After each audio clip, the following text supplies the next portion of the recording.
On arrival at the factory, the bulk load is again graded by taste, smell and appearance.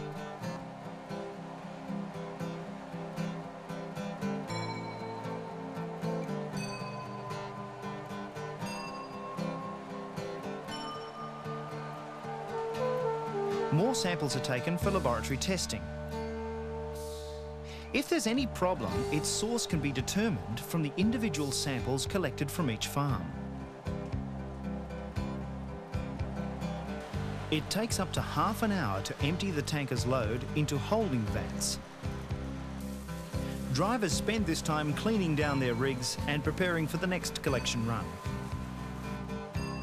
Milk is kept in the holding vat until laboratory tests have been completed.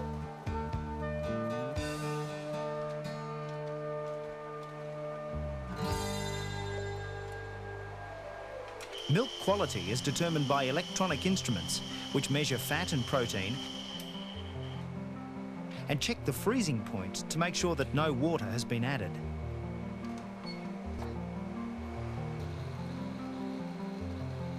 The milk sample is checked chemically for antibiotics and tested for sediment and extraneous matter.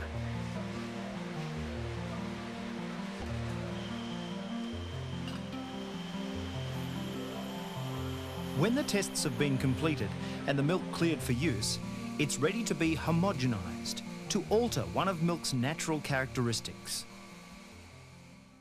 Milk is an emulsion of fat globules suspended in water.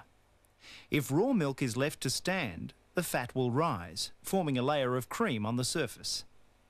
This was the only known method of producing cream until the second half of the 19th century, when the cream separator was invented.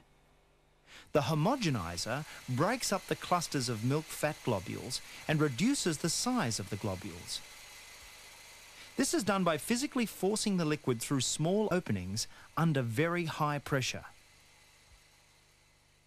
Homogenization produces a permanent emulsion of smaller globules, which are evenly distributed throughout the liquid. This is why homogenized milk tastes creamier than unhomogenized milk. The homogenized milk goes to the pasteurizer to be heated to a temperature that will destroy harmful bacteria, together with most of the bacteria that causes milk to spoil.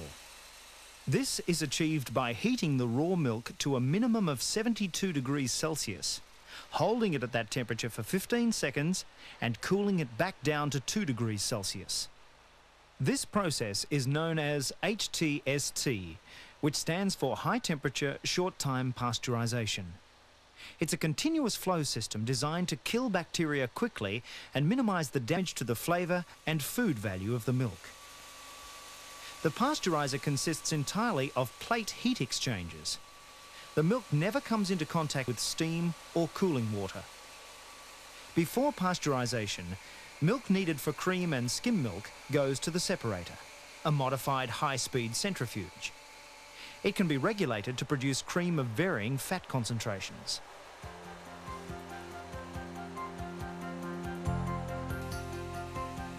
Cooling is the critical factor in processing milk ready for packaging. After homogenization and pasteurization, the milk is tested again to make sure that the 15-second burst of heat has killed the target group of bacteria and that the product has been cooled down properly to just below 2 degrees Celsius. Having passed all tests, the milk is pumped to the packaging area.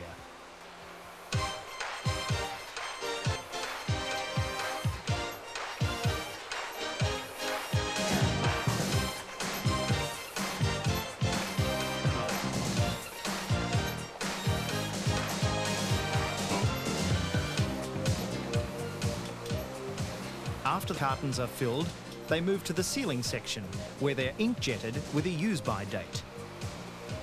The ink jetting machine also keeps a record that enables the factory's quality control people to trace back any particular batch of milk.